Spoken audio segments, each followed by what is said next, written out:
জাতিগত কত বড় গুরুত্বপূর্ণ ও সংকটময় সময় পার করছে এবং কত বড় মারাত্মক পিচ্ছিল পথ অতিক্রম করে চলছে, তা আশা করি জাতির বিচারী সমাজ সচেতন ওলামায়ে কেরামের কারো কাছে অস্পষ্ট নয়।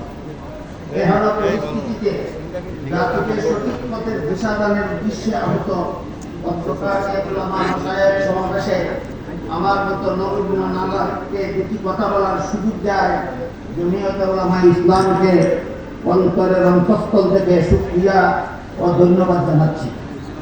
আমি যদিও নিজেকে এত বড় গুরুত্বপূর্ণ সমাবেশে কথা বলার যোগ্য মনে করি না, তবু জমিয়তের আমন্ত্রণকে মূল্যায়ন করার উদ্দেশ্যে আমি আমার মনে কিছু অভিব্যক্তি নিয়ে আপনাদের সামনে দাঁড়িয়েছি।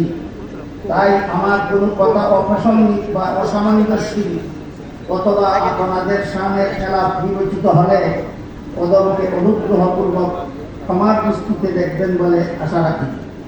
জাতির বিচারী সম্মানিত ওলামায়ে কেরাম, বর্তমান পরিস্থিতিতে জাতি কত বড় সংকটময় ও পিচ্ছিল পথ অতিক্রম করছে, আমার ধারণা মতে এর উদাহরণ হচ্ছে একটি বিষাক্ত সাপের গলায় মুষ্টিবদ্ধ করে ধরে ফেলার মতো।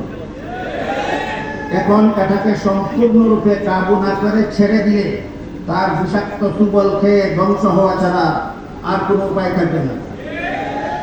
এহেন ধ্বংসের হাত থেকে রক্ষা পাওয়ার জন্য জাতির বৃহত্তম ঐক্য ছাড়া আমার দৃষ্টিতে আর কোনো বিকল্প পথ নেই।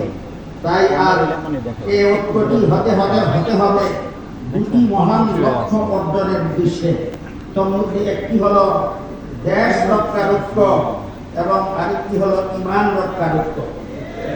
দেশ রক্ষার ঐক্যের রূপরেখা নিতে হবে আমাদের মহানবী মুহাম্মদুর রাসূলুল্লাহ সাল্লাল্লাহু আলাইহি ওয়াসাল্লামের সংকলিত ঐতিহাসিক মদিনা সনদ থেকে, যেখানে একই দেশের সমস্ত বৈধ বাসিন্দাদের ধর্ম, বর্ণ, দল, মত নির্বিশেষে সবাইকে ঐক্যবদ্ধভাবে লড়তে হবে শুধুমাত্র দেশের স্বাধীনতা, সার্বভৌমত্ব ও নিরাপত্তাকে বিদেশি আগ্রাসী শক্তি ও তার মির্জাফরি কালো হাতের তালা থেকে রক্ষা করার জন্য।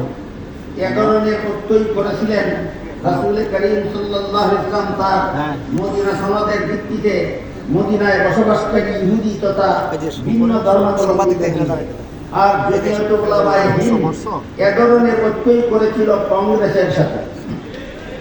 মুহতারাম কায়েদিনে মুলক মিল্লাত,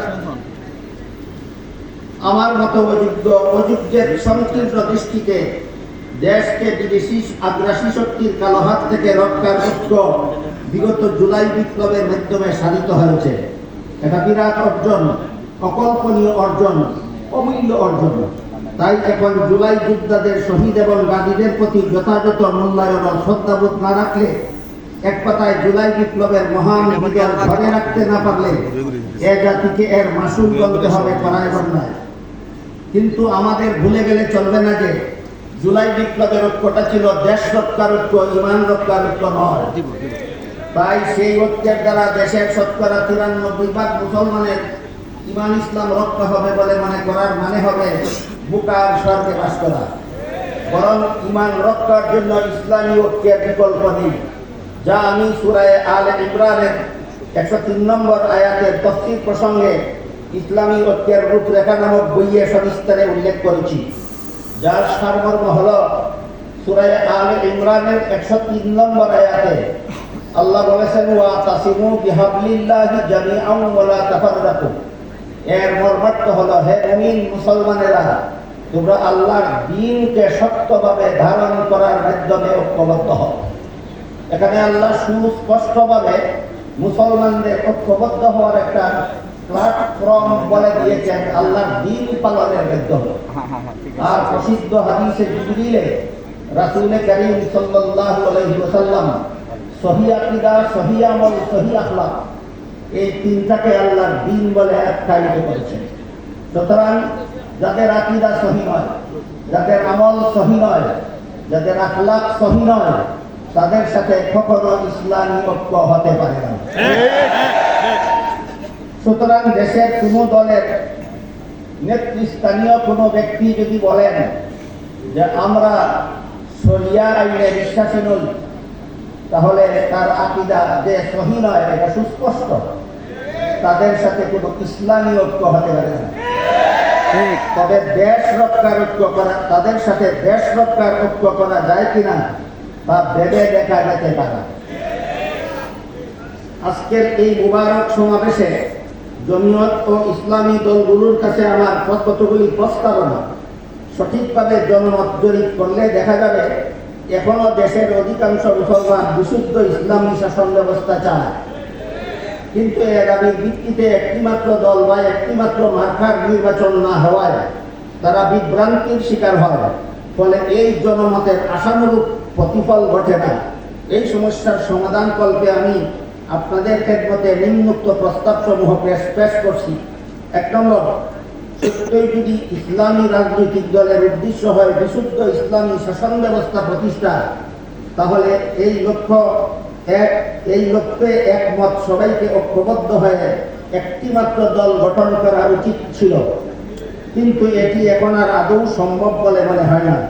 তাই 2 নম্বর প্রস্তাব, একক দল গঠিত না হলেও অন্তত একই আদর্শ উদ্দেশ্য ও লক্ষ্যের অনুসারী সকল দলের মধ্যে একটি শক্তিশালী ও সমন্বিত হক্কানি ঐক্যজোট গঠন করা প্রয়োজন।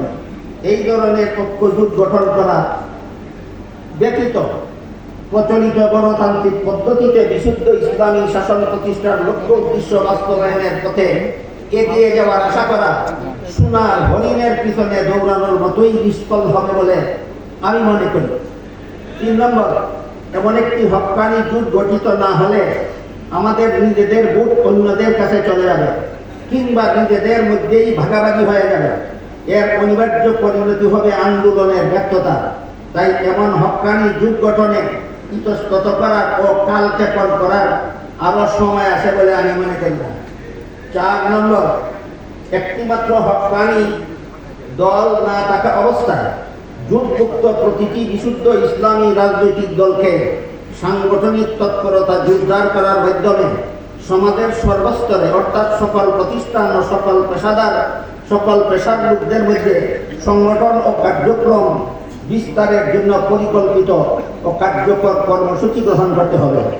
5 নম্বর, উক্ত হক্কানি জোটের সকল কর্মী সদস্যের জন্য নিয়মিত রাজনৈতিক প্রশিক্ষণ ও কর্মশালা চালুর কার্যকরী ব্যবস্থা গ্রহণ করতে হবে। উপরের প্রস্তাবসমূহ বাস্তবায়ন ছাড়া বিচ্ছিন্ন ও বিক্ষিপ্তভাবে আন্দোলনের মাধ্যমে অথবা কোনো রাজনৈতিক দলের সাথে বা ইসলামের নামে অবিশুদ্ধ ইসলামী দলের সাথে জোট গঠনের মাধ্যমে গণতান্ত্রিক পদ্ধতিতে টেকসই কোনো সাফল্য অর্জন করা যাবে বলে আমি মনে করি না। যদি আমার এই চিন্তাধারায় কোনো ভুল ত্রুটি আপনাদের কাছে পরিলক্ষিত হয় তাহলে আমাকে সংশোধন করে দেবেন বলে আশা রাখি। আর যদি সঠিক বলে বিবেচিত হয় তাহলে এসব প্রস্তাবনা বাস্তবায়নের জন্য পদক্ষেপ গ্রহণ করার আকুল আবেদন জানাচ্ছি। ওয়া আখিরু দাওয়ানা আনিল হামদুলিল্লাহি রাব্বিল আলামিন। মাশাআল্লাহ।